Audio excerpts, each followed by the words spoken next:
hold on 1 second, please. Yeah. So I just want to let you guys know that we are going to hear a very brief speech from Simba Dangote. May we first request him to come forward.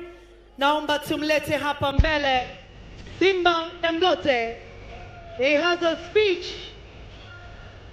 He has a speech.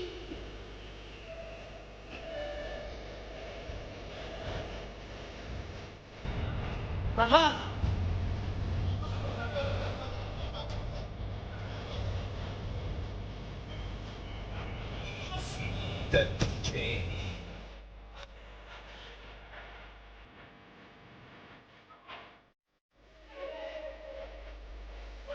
All right, DJ. Sasa, guys, naomba niseme kitu kimoja, please. We are receiving too many messages, too many calls. People are requesting wapiga picha. Watu wangependa kuona. Kwa hiyo tunaomba tafadhali. And Simba Dangote is here. Kila mtu anataka kumuona. Watu wanaangalia majumbani hawaoni. Kwenye TV watu hawaoni, wanatupigia simu, wanatuma message. Naomba wapiga picha tafadhali. Please basi kama tunaomba wote basi mkae chini. Naomba mtuchuma wote please. Akakosa mimi naongea tu haraka.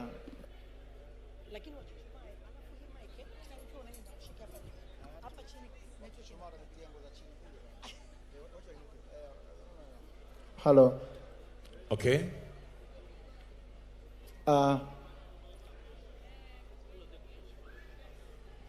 Kwa kipekee kwanza naomba nimpongeze ndugu yangu Juma. Harusi yake sio tu harusi, ila ametuheshimisha kama taifa. Unajua zamani ilikuwa inaonekana wanaume wa Nigeria ani watu fulani babu kubwa wana hela, lakini bwana akaenda kubadilisha mtazamo, onekana kama wanaume wa Tanzania wana hela. Yaani wanaume wa Tanzania tumekuadili kupitia hii harusi. Sasa huyu bwana asingekuwa na ndoa, asingeweka uwekezaji katika ndoa, ina maana tusingeonekana hivyo. Kwa hiyo kitu kimoja tu kimebadilisha mtazamo mzima, na kupongeza sana Jux. Lakini kwa kipekee kabisa ni washukuru, japo nimeitwa kutoa neno lakini sana maneno mengine na kwa binafsi. Kuwashukuru vyombo vya habari, lakini Watanzania wenyewe. Hii harusi ya Jux wameibeba kweli kweli. Yaani tumuonesha kwamba huyu ni mtu wetu na hili ni letu na haliwezi kudondoka. Ukiangalia leo kwanza kwenye red carpet ma celebrities wageni, yani kama Marekani yani. Kila mtu kaja kwenye namna yake, lakini hayo yote yametokana na namna tunampenda ndugu yetu Jux. Na watu wameamua kujitoa, watu wameingia mfukoni, wamevaa manguo yao ya gharama. Jux, watu wanakupenda sana. Mimi katika mambo ya ndoa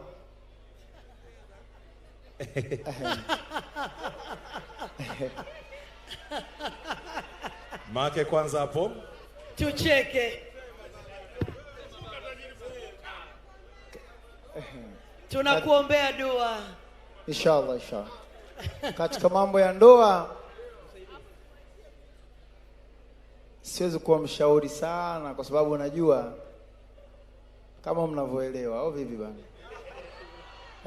Lakini ndugu yangu, mimi nitakushauri tu kwamba binadamu yote mnapokaa kwa pamoja kwa namna moja au nyingine, lazima itatokea kugharafiana, tutokea hapa kukwazana, ni kibinadamu inatokea. Sasa unapotokea kukwazana mwenzako, kumbuka mazuri yenu mlioanza nayo, kumbuka moyo wenu wa kupendana, kumbuka nia yenu njema. Na kama unavyojua wanawake hawa viumbe wakati mwingine za kawa na hasira, wakaongea maneno ya kukwaza kweli kweli. Sasa mimi nakuomba ndugu yangu uvumilie, kwa sababu mimi na experience kidogo katika hilo. Nishapokea maneno mengi yenye hadha na namna nimedili nayo na matokeo yake na yafahamu. Sasa nikuombe bwana harusi uvumilivu. Au vipi bwana? Wewe unatuwakilisha sisi wote kwenye nchi. Nikuombe uvumilivu, lakini Mwenyezi Mungu awajalie ndoa yenu iwe ya heri, idumu, iwe na upendo, ikajibu. Tunasikia chini watu wanasema kuna mtoto tayari, na mtoto akawe kweli, akitoka we na baraka. awe na maisha marefu. Mungu ampe hekima, upendo, talent kama wewe baba yake, awape nyota kama nyinyi wazazi wake, awape maendeleo, akubalike na watu kama watu wanavyokubalika hapa. Mimi sina mengi, na kushukuru sana. Asante kwa kutualika, asante kwa kutukutanisha pamoja. Leo pale tumekaa ma celebrities tofauti, raha kweli kweli. Yaani as you are speaking, jicho sio tu la Tanzania, sio tu Afrika, ulimwengu mzima jicho liko hapa, lakini imetokana na harusi ya huyu bwana. Mimi nakupongeza sana Juma Jux,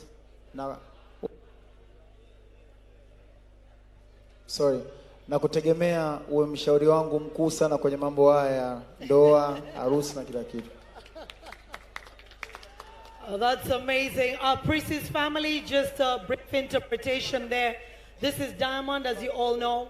He's just giving